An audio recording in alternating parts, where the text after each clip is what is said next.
My name's Helen Jaggar, and this is my business partner, Caroline Richings, and our business is called Thriveology. So who is Thriveology, and who are we? So I'm a former sales exec and tech headhunter, and I spent nearly 20 years in the corporate sector, helping to build relationships and trusted teams, as it were. About 7 years ago, I retrained as a personal trainer and a nutrition coach, and after working the gym floor, I actually created my own online transformation program. Caroline is a health, fitness and spa industry, I would say veteran, but she'll kill me, professional. She's got over 25 years experience working within the health, fitness and wellness sectors. She spent 3 years as a board member of the Spa Association, and she is a founding member of RISE, Females in Fitness Collective, which is a collaborative uses driving the development of women in the UK and fitness and leisure, wellness and leisure sectors. So despite working in entirely different environments, much of the frustrations that we actually both found were linked to each other. Caroline found that the spa, wellness and fitness sectors didn't speak to each other, but yet they were trying to achieve the same goal, which was to make people feel better, or help people feel better. I was working with individuals who, on the surface, were looking to lose weight. So the automatic assumption would be that you factor in nutrition and exercise advice in isolation.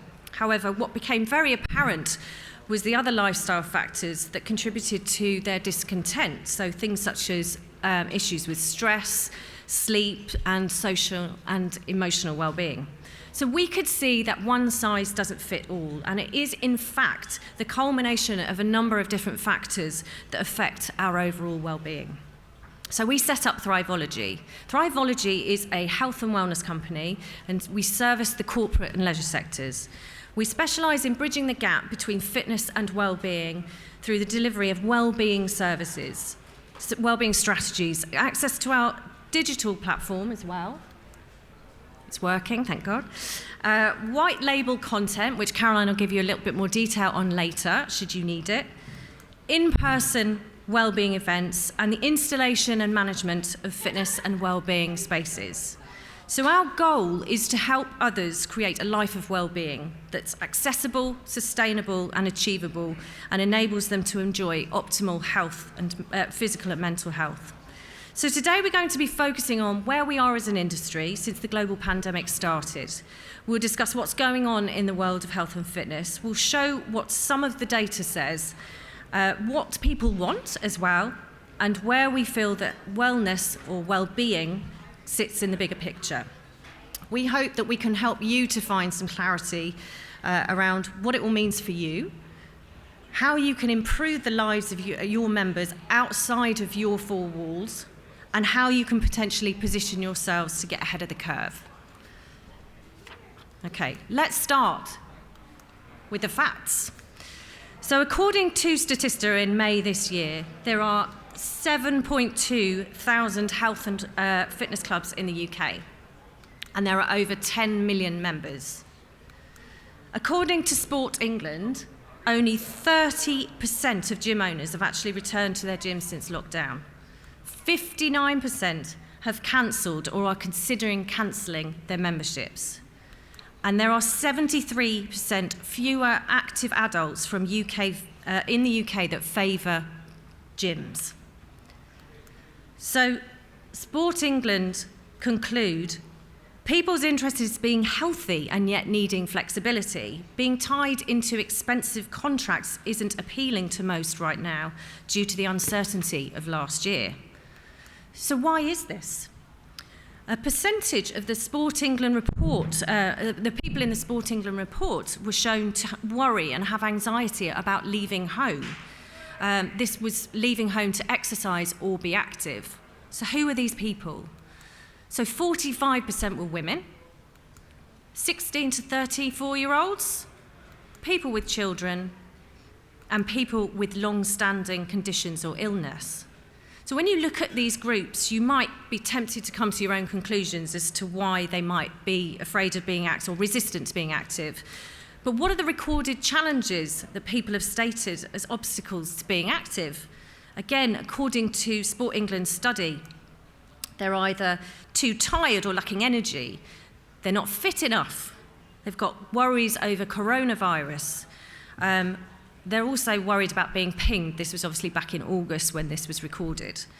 Other reasons were work commitments, bad weather, self-isolating, childcare issues, can't afford things needed to be active, and the last one, I just don't want to, which we're probably all very familiar with. So you could all say that these are genuine reasons why people might not want or be able to go to the gym. But some further research that was commissioned by Samsung in October of this year found a staggering 83% of people agree that the gym can be an intimidating experience. They were worried that others will judge them, and the reasons that they were giving were not feeling fit enough or looking weaker than others.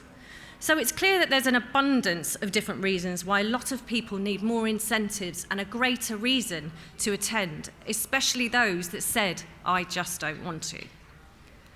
So if this information wasn't enough to dampen our spirits around trying to get new and existing members into our facilities, we also now have to factor in the hybrid model of going to the gym and having the ability to work out from home. So whilst the lifting of lockdown has enabled those that do enjoy the gym the option to return to in-person venues and services, it's also led to a trend for more flexible fitness. So with consumers preferring a routine that fits around their new home working lifestyle. Expectations are that they want both options, as they're much more familiar with the option of working out at home than they were before the pandemic. So can we ask some questions of you guys here? How many of you are back to pre-pandemic levels or very close to? Probably about half, I'd say, maybe a bit less. How many of you created an online offering during lockdown? A lot of people, great. And how many of you have maintained your virtual offering now that you've reopened? Interesting. So how many of you have currently, or how many of you currently regularly communicate with your members and potential new members, for example, a minimum of twice a month, should we say, that doesn't mention fitness, exercise, or logistics around their membership? Cool. Okay, so where are things now? Where is the world going, and what is happening now that COVID is part and parcel of our lives? So there's a lot of talk recently around how the world's turning digital and how big tech companies are starting to use artificial intelligence, augmented reality, virtual reality to provide gamification to sell their products and deliver content. So with Facebook recently announcing the change of its name to Meta and the creation of the digital village with brands such as Nike and Adidas getting involved, we've also got OliveX, who claims to reach those who exercise at home, at the gym or outdoors in over 170 countries, and is now creating a metaverse that enables real-world fitness to merge with the digital universe in order to engage consumers with brands, influencers, and coaches. Sounds pretty out of this world, doesn't it? There is, however, a contradiction. On the flip side of this, coronavirus has brought to the surface a huge digital divide, with over 1 million households in the UK still not having access to the internet. And according to the Office of National Statistics, easy for you to say, 22% of the population lack basic digital skills, and this was the case since long before COVID. So whilst the incomes of the members that we're attracting might be mixed from low to high, we still have to take into account that many people, including yourselves and other gym owners, don't necessarily want, need, or have the influence of, have the finances or ability, to access such expensive propositions, nor the tech skills required. So what's actually going on? What does this mean for the fitness industry, and how do we mere mortals keep up?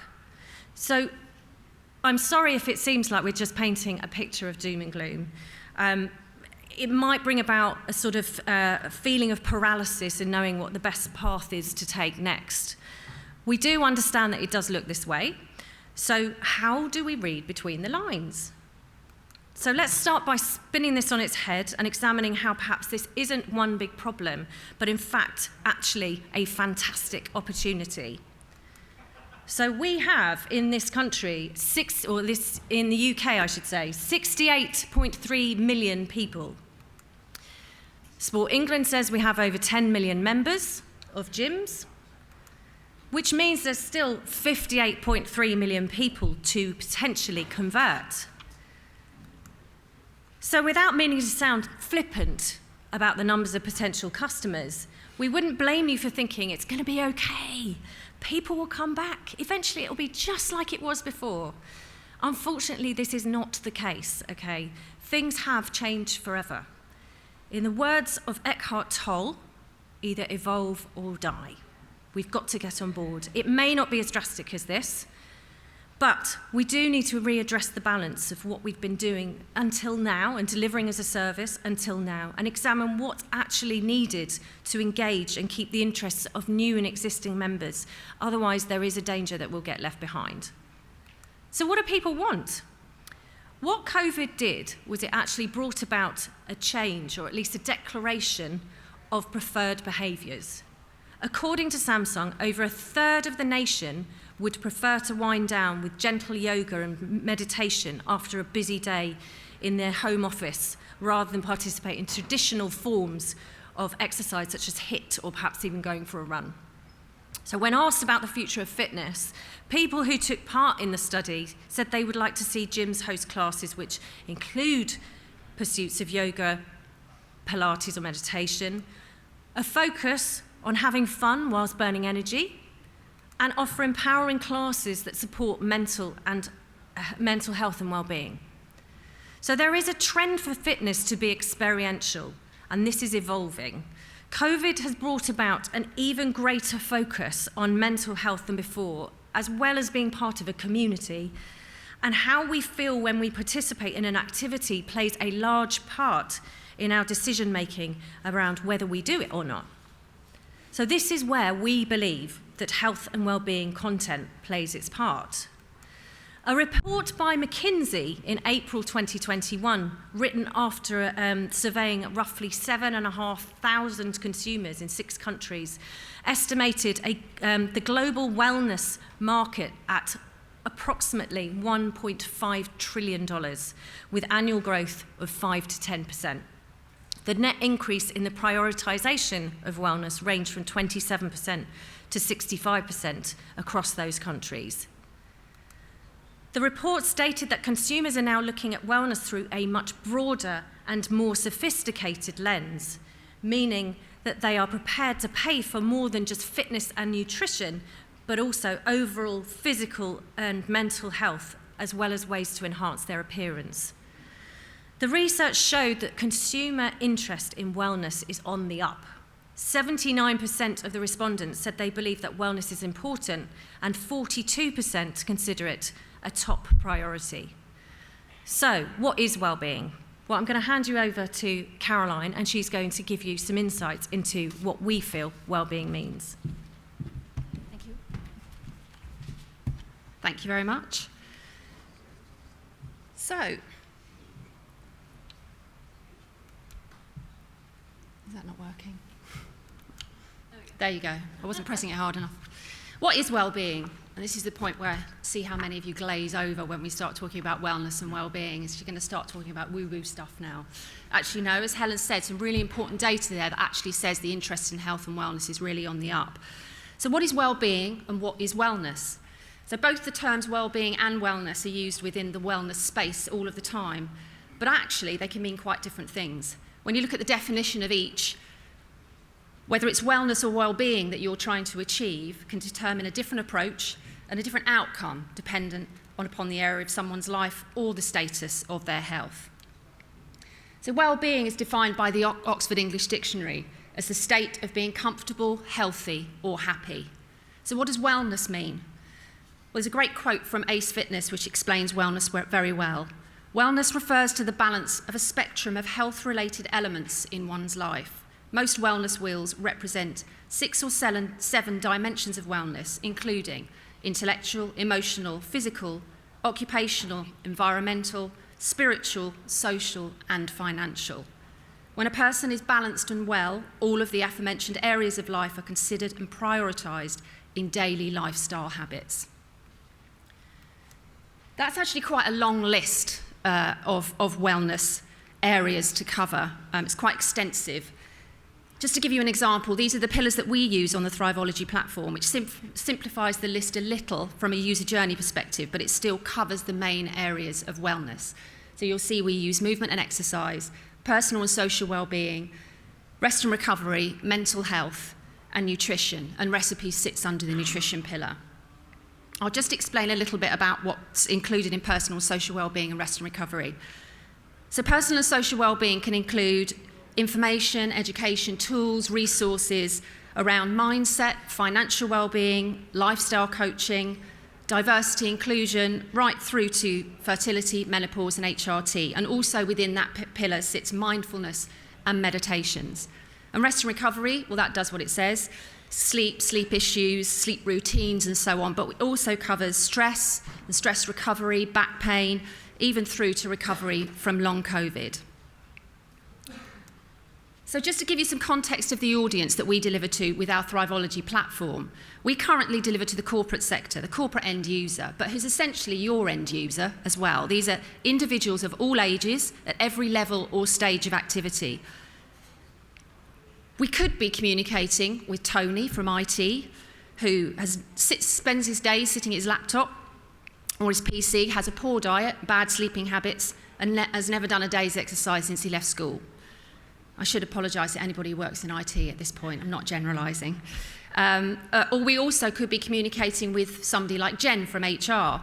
She loves exercise. She does 3 spin classes a week, and she's already taken part in 2 Tough Mudder events this year. My point being that we need to appeal to a huge spectrum of interest and ability and deliver valuable tools and content to encourage and empower individuals to find a version of wellness that will contribute to their overall status of well-being. Just out of interest, I'm going to share with you, these are the top 4 most read articles or visited pages on the Thriveology platform in November. The first one, how to get and stay in the performance zone. This is actually referring to professional performance, actually not related to physical fitness performance at all. A webinar around the benefits of emotional eating. All hours are not created equal is also about time management and focus. And finally, Beat the Autumn Budget, which is obviously based around financial health. So interestingly, none of the most read articles were based around fitness or exercise specifically. So where do we start in all of this? What do we do with this information? We need to put ourselves in their shoes. Sometimes the best thing we can do is to ask questions and to listen. So often we're used to being the expert in the room, telling people how we can help them to lose weight, become fitter, eat better, build muscle, and so on. But how often do we actually listen to what people want? If someone says they don't enjoy moving, then how can we change that? If you're struggling with that concept, perhaps you need to ask your friends, your family, your colleagues, those people that don't have that natural interest in health and fitness like we do. We actually use a few people that we know really well. Our older sister, we're actually sisters, by the way, as well as business partners, in case they saw there was a resemblance. We have an older sister. We've always shared a passion in health and fitness. Our older sister doesn't. But actually, she's been a great barometer for us in shaping the content that we deliver, because we can see from her what would encourage her to be more interested in health and wellness. Equally, we speak regularly to a member of our team about this, our web designer, Luke. Obviously, he works in technology, essentially spends his day looking at his laptop. One of our on-demand fitness partners is Les Mills, and as we know, Les Mills delivers some great fitness content. In Luke's words, I'd rather stick pins in my eyes than do a Les Mills workout, is what he said. A bit harsh, we thought, but what it does do, and what it has done, is helped us to create a beginner's workout category as part of our fitness library with one of the fitness specialists, who Luke says is not all tits and teeth, which is what he refers to for his Les Mills, and it will encourage him to leave his laptop and actually start moving. So as an idea, why not take advantage of your Facebook group and your local community and invite some of these existing members or potential new members for a coffee or even a glass of wine. It might sound counterintuitive to be offering people wine, but actually you'd be amazed how much more attractive that is to the layperson. So asking people what they want is the key to overcoming potential barriers so that you can start to speak the language that existing and potential new members who've never embarked on any exercise or activity will understand, and ultimately put yourself in a position to give them what they need. Some of you may have heard the expression, in fact, I think Charlie might have mentioned this earlier, meet them where they're at. That's what we need to be doing as a sector. Alternatively, you could just ply them with more wine and present them with a membership form before they leave. That might work as well. The important thing is that you need to let your community know that you understand about more than just exercise. You understand how you can help them feel better. This obviously applies as much to existing members as potential new ones, and it's a great opportunity to upsell existing members to new services that you might introduce as a result of their feedback and consultation. So once you have a better understanding of what your community is looking for from you or interested in within that spectrum of wellness, create a calendar of relevant content. But maybe for the first 3 months, you don't even mention exercise. And in fact, again, touching on something that Charlie mentioned earlier, this could be a great opportunity to include some of those testimonials and mix that in with some content around general health and well-being. This communication strategy will start a conversation with a whole new audience, many who wouldn't ever voluntarily go to a gym because they just think that all the gym has to offer is treadmills, fitness equipment, and HIIT classes. Provide your audience with content that ensures that you become the go-to person or the facility in your community for well-being, so that people know that you're the person they need to come to for advice outside of their GP surgery. This might sound quite intimidating. We completely understand that. You're not expected to know all of the answers. The subject of health and wellness is huge and covers an ever-growing variety of wellness services with an ever-growing number of experts in this area. We didn't know it all either, and so we made sure that we collaborated with a fantastic team of experts that do, and this is just a list of some of the experts that we work for across the whole spectrum of health, fitness, and wellness. And this list continues to grow. We're embracing new areas of well-being like breathwork, sleep strategies linked to Ayurvedic medicine, functional medicine, oral health, and the list continues. The key here is collaboration, and I'll touch on that again shortly. However, if your core offering is a great gym and PT classes and you're comfortable with that being your focus, that's okay too. Stay in your lane. There's plenty of room for everyone. If you are all about lifting platforms and CrossFit, then pretending that you're an expert in mindfulness or breath work is probably going to attract completely the wrong type of member anyway. I imagine there might be a question about the level of expertise that you have in your team. You may have created your calendar, you've started delivering high-quality holistic wellness content written by qualified specialists to your members. But suddenly when this whole new audience starts arriving at your door querying more information or support on some of the areas, you can't provide the expertise internally to back the content you're delivering. So let's look at a few options and how you can overcome that. Well, obviously, the first thing you're going to do is to reach out to your own teams and establish any area of expertise that you have amongst them. Deliver content that will position yourselves as more than just a gym and enough to create an alternative dialogue with current and potential new members, but then allows you to work it back to the team that you have available to you. Some PTs who may work with you will have a nutrition qualification, so take advantage of that. And if they've done a level 4 qualification, they should also have expertise in subjects like pre- and postnatal, postural analysis, obesity and weight management, or diabetes management, for example. So the content you're delivering can give some valuable information about the importance of nutrition, or posture, or prenatal exercise. It's generic, valuable, educational content that your current or potential new member has learned something that's pertinent to their well-being. But the key is then to use that relevant content to bring the member back to your business. So, for example, PT Steph is qualified in pre- and postnatal exercise and is offering a free 30-minute consultation to answer any queries you have on your pregnancy journey. This particular article here on the Thriveology platform, which is titled 9 Simple Ways to Keep You Energised Throughout the Day, this article actually gives a list of tips including food to eat, hydration, meal and screen breaks you should take a walk, phone a friend, and so on. Generic content, but with the opportunity for you to tailor it to your specific facility. So following, you lead with this piece of content, but you follow it with, if you're feeling constantly tired and need some time away from your laptop, join our lunchtime energizer class to set you up for a productive afternoon. This could also be a great opportunity for you to upskill your teams in wellness and well-being. We've recently begun working with an organisation that can offer practical stress resilience coaching for PTs and fitness professionals, giving the PTs the training they need to be able to fully understand the effects of stress and lifestyle on health and programme accordingly to ensure that overall health and well-being, not just weight loss and fitness, is the key to long-term change in overall health, and results means maintaining your members for longer. And what a way to differentiate yourself in your local community. Now your team are speaking a whole new well-being language. On that, if any of you are interested in that particular training course, do speak to us afterwards. We can give you some more information about it. So, collaborate. I mentioned this earlier.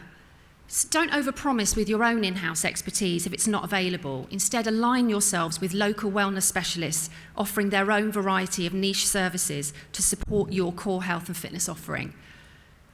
You instantly become an additional platform for them that doesn't conflict with what you're offering and exposes them to your audience.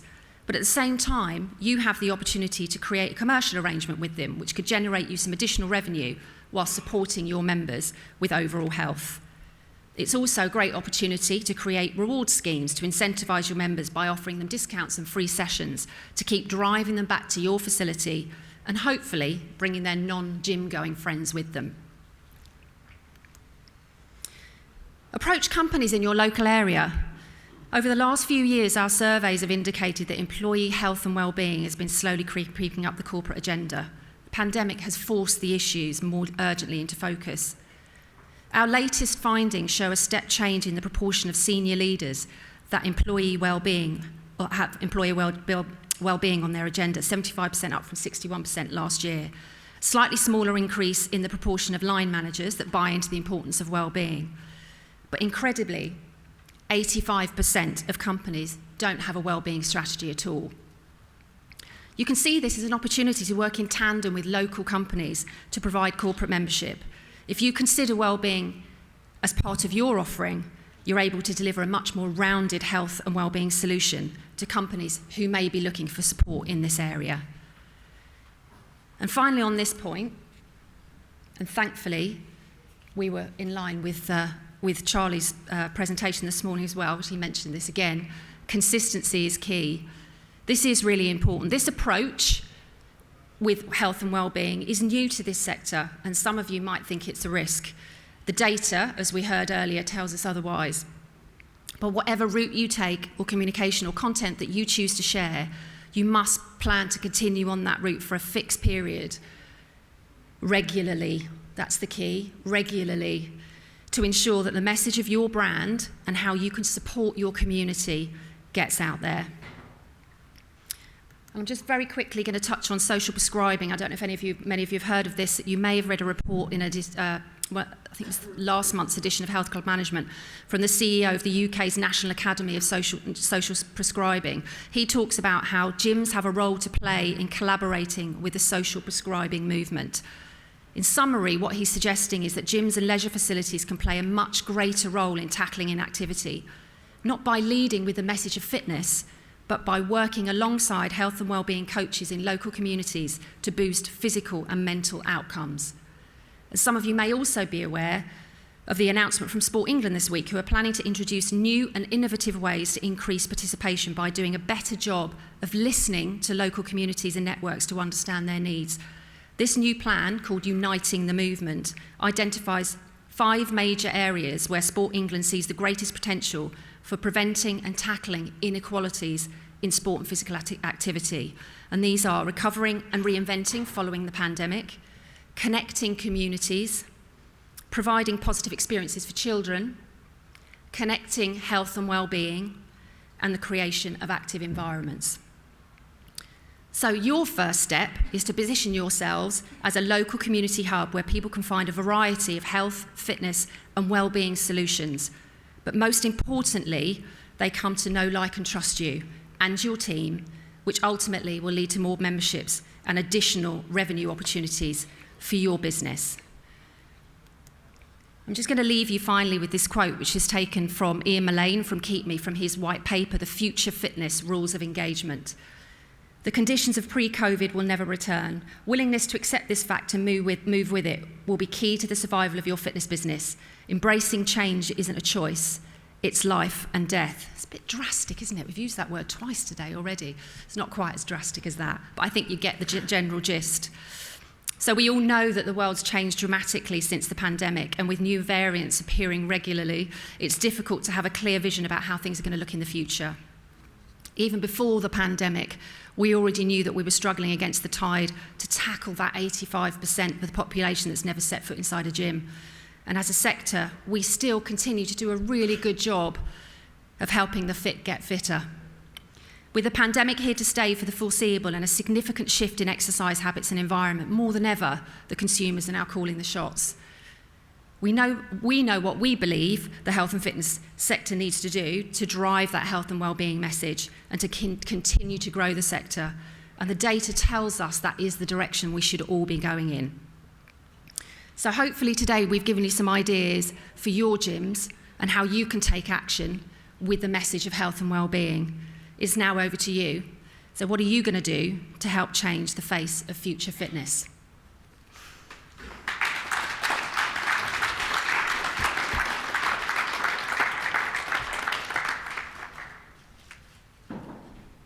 Questions? Actually, probably should just point out, as we talked right at the start about the brands that are part of the Thriveology, our health and wellness company. White Label Wellness, which is what we mentioned, is health and wellbeing content.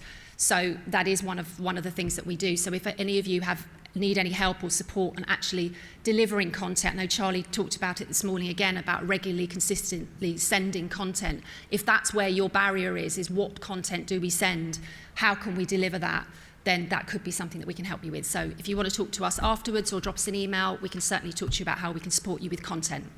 Thank you. So